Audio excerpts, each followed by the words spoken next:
And we are back. Hello, fair people of the internet, hopefully. Intros are stupid, so I'll just go ahead and get started. So this is the build for my Torment mode strategy for the All Hallows Castle Part 2 event. So firstly, we have Fang of Gilgamesh, which, in all honesty, is optional. It just makes things easier and helps with the DPS. Sunshine Grimoire, which is vital during the event. You're going to use it for a lot of the waves when there's enemy spam, like living armor. You may not have the Sunshine Grimoire because it was a limited item from the summer event, but that's okay. A good replacement for it would be Equinox Cannon, which, if you look here, is craftable. Equinox Downfall, its M1 move is good for Umber Hallow, the final boss, and its X move is good for being a substitute for Fang when it has a cooldown. Magia Wand is going to be for your direct hits while the puppets are up, because as you know, you can't hurt them while they're up, while they have the lifelink. And just so you don't accidentally hit them, you'll take out stuff like Bombastic Jacks and Living Armors with the M1. Starboard will be for Phase 1. X move will just be for DPS. It does a lot of damage. And this move is to get everything on the map, usually used for Spectre Knights. Equipment: Ring of Light, vital. Ocean's Purity to give you an extra shield. Turns out extra shields can be pretty useful for Umber Hallow. And Ghost Elixir. I will explain this one a little later. And finally, for the accessories, we have Consumer Fangs, Equinox Cloak, Parry Manual, which can be replaced with Starfar's Experience if you don't have it, which is a 20% drop from Starfar on the Starry Night biome, Mystic Eyes, and Duelist's Badge, and a replacement for that would be Praetor Cape, which is a 1 in 50 drop from Praetor in the Stronghold, and a 1 in 3 drop from the Praetor on the Cultist biome. So that's everything. Now, there are two major things that are imperative when it comes to this event, and a third one for Umber Hallow. The first two being a lot of health and iframes. So if you have something like Equinox Armor and your shield and Ocean's Purity ready, then you'll be okay. And that third thing for Umber Hallow would be parrying, which is why when we get to Umber Hallow, I'm going to swap out Sunshine Grimoire with Wind Dancer. So make sure you have that too to finish the run. So for the first few waves here, it isn't really anything special. It's just the basic enemies: Living Armor, Bombastic Jack, and what are they called?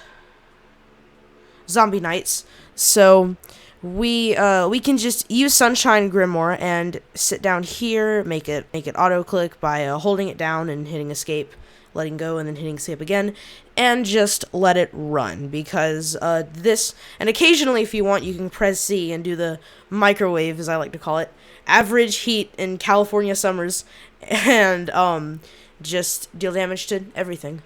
So until wave 5, you can just sit here and do this.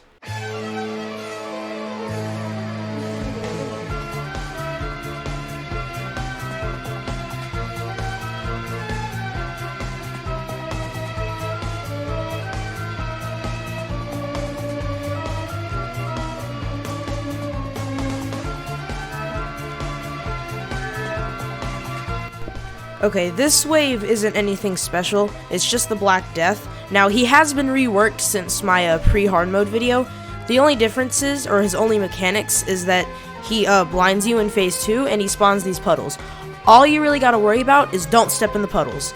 The puddles will give you the plague and damage you, but if you stand out of the puddles, you won't be damaged.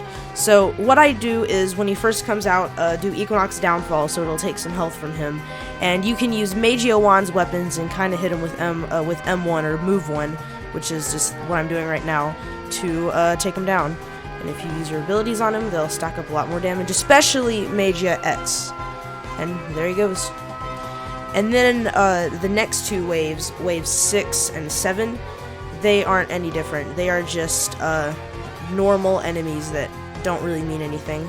So I'll just fast forward until wave 8, when things get a little more difficult.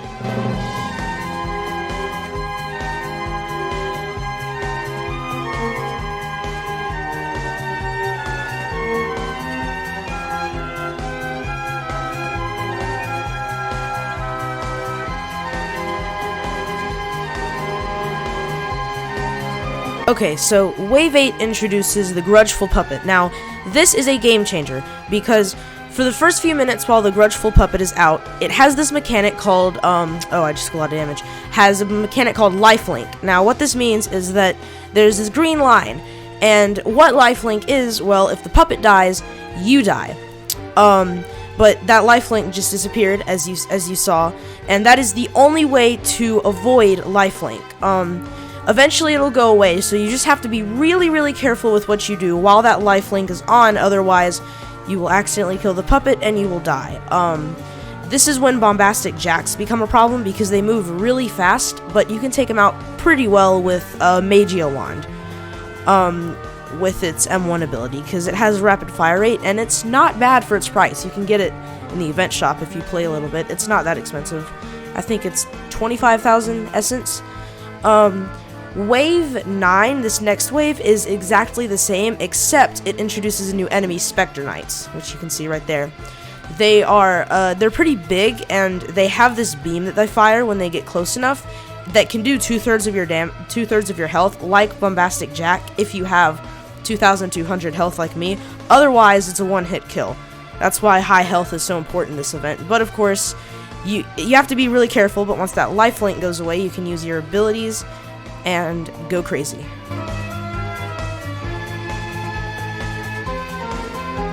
Okay, the Headless Horseman, he's not a problem. He only deals soul damage, which he doesn't do much. He only does 5 per attack, which will take away from Umber Hallow because he does soul damage, but it doesn't matter. This is why we bring Fang, because we can just one-shot him. So for this, if you have Fang of Gilgamesh, Headless Horseman isn't a problem.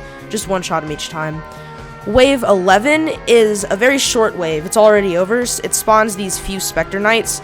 It's best if you go ahead and get them killed so they don't interfere with the next round when the puppets come out. So just be as careful as you can, because the puppets will sneak up on you next wave. See, look, there's the lifelink. You just want to keep the Spectre Knights away. Some people will bring Watchful Storm because it'll knock the Spectre Knights back. If you feel uncomfortable and you want to waste but if you want to use one of your accessory slots for Watchful Storm, that's fine. I just don't use it because, me personally, I don't need it.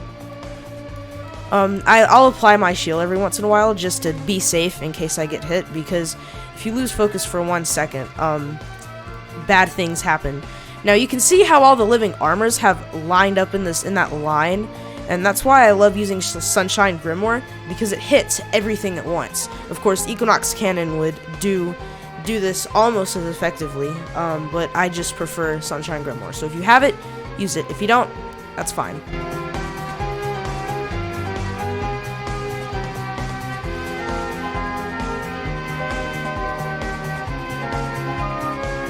Okay, this wave is one of those waves where you can just hit your Fang of Gilgamesh and kill the Horsemans and the Spectre Knights, and then it's just dealing with more waves of living armors.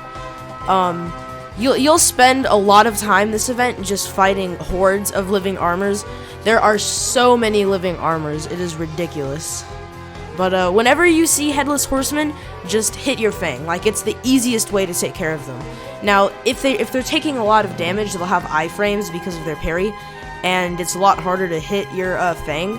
So just make sure you do nothing before you hit it so that you have the clearest shot, because occasionally it'll miss.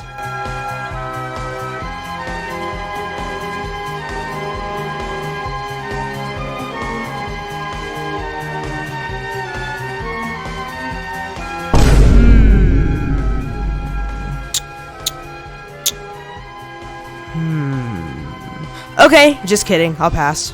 Okay, so this is another wave with puppets, and it's a hard one because of Bombastic Jack. The Horsemans, for some reason, if you couldn't tell already, they will just circle around Spectre Knights, so they don't get close, but once your lifelink goes away, just fang them, and in the meantime, protect yourself from the Bombastic Jacks. Just don't let them get close, they are evil.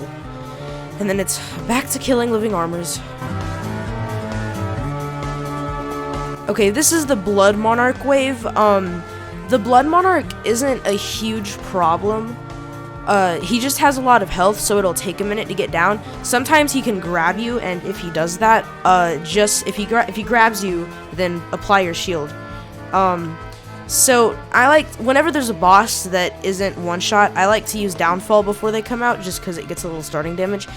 After you use downfall or any weapon you have, just use Magio Wand abilities to deal DPS to him, and you'll take him down pretty easily. Uh-oh, Bombastic Jack. And he is gone. Okay, so for some reason, Wave 16, it doesn't say that there's Grudgeful Puppets in the name, but there are. You saw that lifelink for a minute. So just use your abilities as you have them. Okay, I just realized what happened there. I killed the puppet and it took away all of my soul health, so that's one less life for Umber Hallow. That sucks.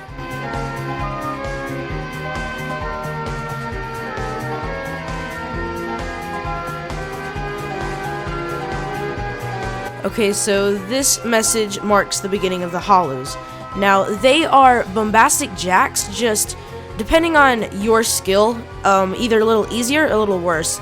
They're these black, smoky-looking things that will pretty quickly approach you, and when they get to you, they'll grab you and do a lot of damage. If you get grabbed, just like Blood Monarch, the best thing that you can do is put up your shield, and if you can't, then that's probably going to be a problem. So just usually I'd say use Sunshine Grimoire, but it actually doesn't do enough damage to the Hallows, so you're best off using your Magio Wand to get them down. So I'll go ahead and kill this Spectre Knight here. And for this wave, there's actually living armors for a while, so I can safely turn on the microwave without possibly dealing damage to the Grudgeful Puppets next round. I get a lot of questions about stuff like these orbs. If you want to know what this is the ability from my Equinox Cloak accessory. It's a mage accessory. You can craft it, so you can get it. That's what that is. I bet if I didn't say that, someone was going to ask, or they will ask if they don't watch this far. Okay, this is a fairly difficult wave, because not only are there puppets now, so you really can't go crazy, but the Hallows are going to come forever. So much so that they will stretch into the next round, which fears a lot of people. Just use your Magio Wand M1 to get rid of them until your lifelink is gone, which you can then use your Magio Wand abilities to take all the extra stuff out. And the best thing to do is just keep fighting.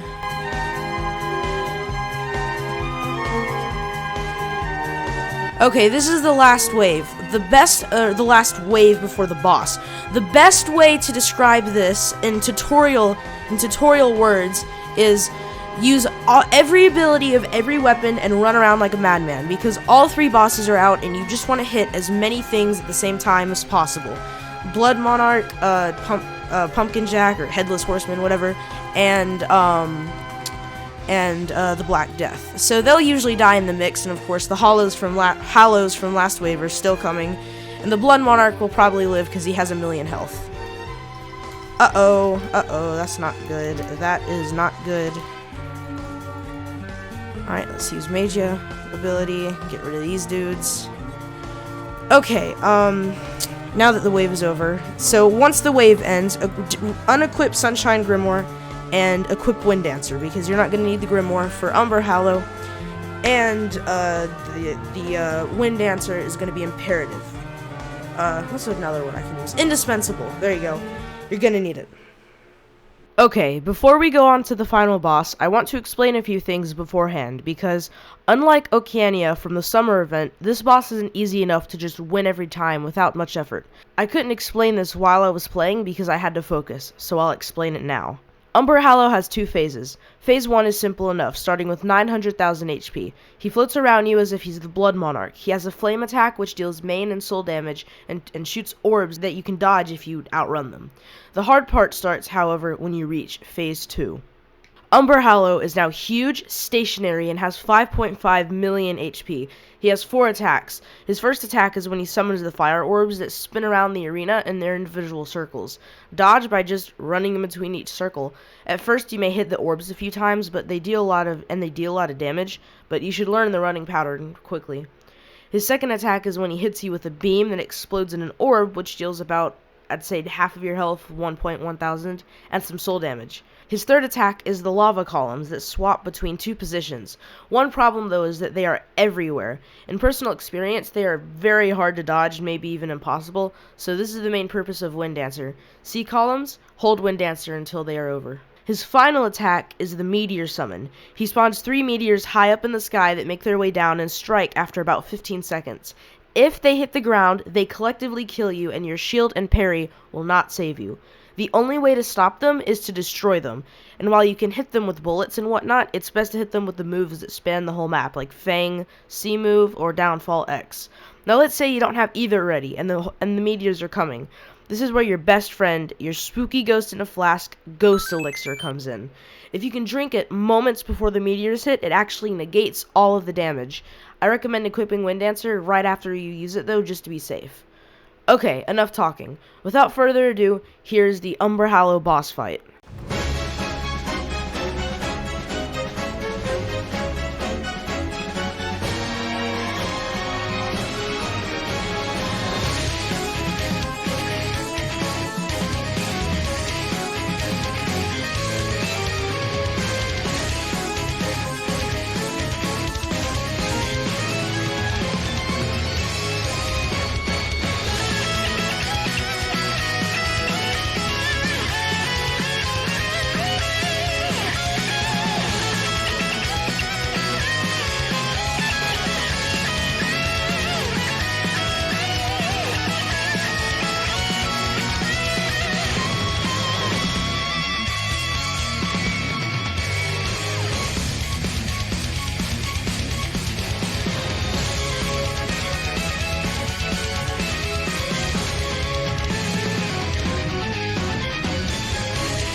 Now, unfortunately, the common bug occurred where Umber Hallow's tracking AI loses sight of you, and he just stops attacking. This will most likely get patched in the coming days, but if this happens to you, I guess you're lucky. I'm not gonna do over this demonstration and try to get it glitchless because, for one, the ending is priceless, and for another, I feel like the first half of the gameplay just about sums up the strategy enough.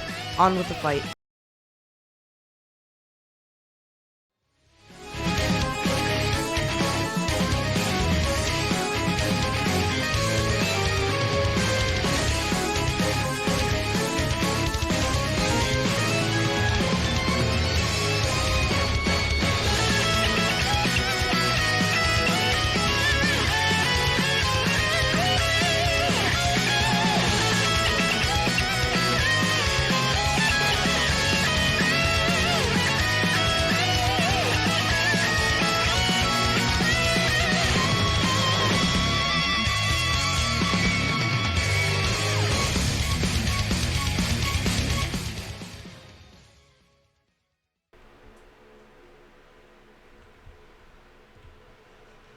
And just like that, Umber Hallow. Oh!